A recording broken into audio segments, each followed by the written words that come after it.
Sebelum saya kembali lagi ke bangku pengemudi, saya mau menjelaskan sedikit dari sisi eksteriornya. Pertama adalah lampu. Kalau di luar negeri, BMW seri 7 terbaru ini memiliki lampu laser light. Jadi dia lebih terang dan lebih jauh jangkauannya dibandingkan yang dipakai di standarnya di Indonesia, yaitu BMW Adaptive LED. Memang Adaptive LED ini dia juga bisa mengikuti setir dan sinarnya juga cukup terang. Dia mampu menerangi 300 meter ke depan. Kalau laser light itu bisa sampai 600 meter ke depan. Tapi ini sudah dirasa sangat cukup, dan kalau Anda pengen laser light, Anda bisa membelinya sebagai opsional terpisah di BMW walaupun harganya juga mencapai puluhan juta rupiah. Untuk fog lamp-nya juga LED, dan yang istimewa adalah di grill. Anda bisa lihat grillnya tertutup. Sedangkan kalau misalnya nanti mesin membutuhkan pendinginan, grill ini akan membuka secara otomatis. Oke, memang fitur ini sudah ada di Ford Focus, tapi di BMW ini baru di seri 7, jadi dia memperbaiki aerodinamika. Kalau dia panas, dia akan terbuka untuk membuat pendinginan lebih optimal. Dari samping Anda bisa melihat bodinya yang panjang. Terlihat sangat panjang, memang dia lebih dari 5 meter panjangnya. Tapi yang membuat dia terlihat lebih melar secara horizontal adalah bodinya yang pipih. Sehingga S-Class terlihat lebih proporsional, tapi ini terlihat lebih seperti limusin. Apalagi ditambah dengan garis chrome dari depan sampai belakang yang sekarang menjadi ciri khas seri 7. Ban menggunakan 19 inci, di depan lebarnya 245 mm, di belakang 275 mm untuk menjamin traksi optimal pada saat berakselerasi karena mobil ini menggunakan penggerak belakang. Oke, sekarang saya balik lagi ke posisi favorit saya. Memang di belakangnya enak banget, tapi menyetir mobil ini juga sangat menyenangkan sehingga saya balik lagi ke sini, dan sininya tenaganya 326 HP, torsinya 450 Nm, kemudian dimensinya besar, bobot mobil ini juga lumayan berat, artinya di atas kertas dia harusnya boros. Tapi ternyata tidak begitu. Dari hasil pengetesan kami sendiri melewati kota Jakarta dengan kecepatan rata-rata 22 km per jam, mobil ini dalam kota sanggup menempuh 8,3 km per liter. Yang artinya itu impresif. Memang itu terbantu karena ada mode Eco Pro yang bisa membuat mesin dan transmisi di setup untuk kehematan optimal. Kemudian dia juga ada auto start stop. Kemudian efisiensi dari mesinnya sendiri dalam menyalurkan tenaga juga sangat baik dengan teknologi efficient dynamic dari BMW.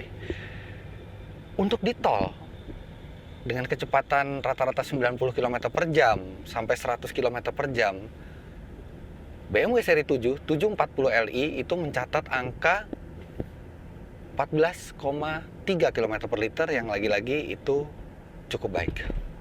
Padahal tenaga dan akselerasi yang dihasilkan mobil ini tidak main-main. Akselerasinya memang tidak main-main, didukung dengan transmisi 8 speed yang sangat halus dan cepat perpindahannya. Mobil berukuran super besar ini mampu menempuh 0 sampai 100 km per jam hanya dalam 5,6 detik. Kita minum-minum dulu, habis ngantuk tadi di mobil. Oke, sekarang saya mau bicara tentang kuncinya. Kunci mobil ini cukup istimewa. Kalau Anda bisa lihat, dia bentuknya cukup besar dan dia bisa menyala, dan ini ada touchscreen sama seperti gadget. Di sini Anda bisa memeriksa apakah kunci sudah tertutup, jendela juga sudah tertutup, lampu sudah mati, Anda bisa mengecek semua. Dengan kemudian ada range di sini, bisa berapa kilometer tersisa dengan bahan bakar yang ada. Kemudian yang istimewa adalah Anda bisa menyalakan pre-conditioning. Jadi ventilasi AC bisa dinyalakan dulu, menghembuskan angin ke dalam supaya tidak terlalu panas. Seperti ini. Saya activate. Anda bisa lihat ada start di sini. Kemudian dia berusaha berkomunikasi dengan mobilnya. Dan sekarang sistem ventilasi AC, sistem AC di mobil itu bekerja. Mungkin kompresornya tidak nyala, tapi anginnya sudah masuk untuk menurunkan suhu kabin. Jadi pada saat saya masuk, itu sudah lebih sejuk di dalam. Kunci ini juga cukup membanggakan kalau Anda taruh di meja. Dia bentuknya sangat keren, tapi ada satu masalah di kunci ini. Yang pertama adalah karena dia memiliki layar display, artinya dia menghabiskan baterai cukup cepat. Ini umur baterainya kalau tidak pernah di-charge. Anda bisa lihat baterainya di sini. Ini baru 1 hari pemakaian itu sudah berkurang hampir setengahnya. Artinya sekitar 2-3 hari harus di-charge. Kalau Anda lupa nge-charge, kalau Anda sampai mati, Anda tidak bisa masuk mobil karena dia tidak ada kunci mekanikalnya di sini. BMW memang memberi 3 kunci, ada kunci mekanikal dan ada kunci ini. Tapi kalau kebetulan Anda cuma membawa kunci ini dan baterainya habis, Anda tidak bisa masuk mobil sama sekali. Bayangkan kalau Anda harus terburu-buru, Anda ketua geng mafia misalnya, kemudian ketemu musuh Anda di mall, Anda mau buru-buru kabur, tiba-tiba baterainya habis. Ini merepotkan dan satu-satunya cara untuk masuk mobil pada saat baterainya habis adalah Anda harus menge-charge. Dan menge-charge-nya ini ada di kecil di sini seperti charge Android atau BlackBerry, dan ini bisa frustasi untuk coba membukanya. Oke, ini ada slotnya dan dia hanya boleh di charge di komputer, tidak boleh yang langsung ke wall charger di listrik rumah gitu, tidak boleh, tidak diizinkan oleh BMW. Jadi bawalah kunci ini kalau memang Anda mau show saja, tapi kalau misalnya sehari-hari mungkin lebih gampang pakai kunci yang normal. Di luar negeri kunci ini juga bisa untuk mengaktifkan parkir otomatis, jadi Anda bisa memajukan mobil atau memundurkan mobil dari remote ini, tapi di Indonesia itu fiturnya belum dipasang. Ada satu lagi yang harus Anda perhatikan kalau Anda membawa kunci ini adalah jangan sampai terjatuh. Karena seperti halnya gadget, dia bisa saja rusak, dan kalau kunci ini rusak, maka biaya untuk menggantinya cukup besar. BMW memperkirakan untuk mengganti satu anak kunci ini bisa membutuhkan dana mungkin di kisaran 10 juta rupiah hanya untuk kunci. Jadi ini seperti perhiasan, gunakan seperlunya aja. Baik duduk di belakang maupun duduk di depan mobil ini selalu memberikan senyum dan kesenangan. Mood Anda bertambah bagus di mobil ini. Apalagi mobil ini juga dilengkapi dengan parfum terintegrasi di bawah dashboard. Di dalam laci dashboard maksud saya. Jadi lupakan saja Anda beli parfum murahan di supermarket, karena ini ada parfumnya yang asli dari BMW dan itu langsung bisa keluar dari ventilasi AC dan baunya Anda selalu akan merasa mobil ini baru terus. Ada banyak pilihan yang bisa dipilih parfum ini, dan itu semua sudah dirancang oleh tim khusus bau dari BMW.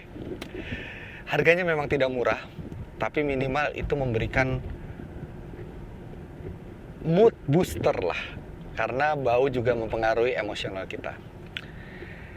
Ada rupa, ada harga. Harga yang harus dibayarkan untuk mobil ini adalah 2-2,5 miliar rupiah. Jadi ada 2 varian.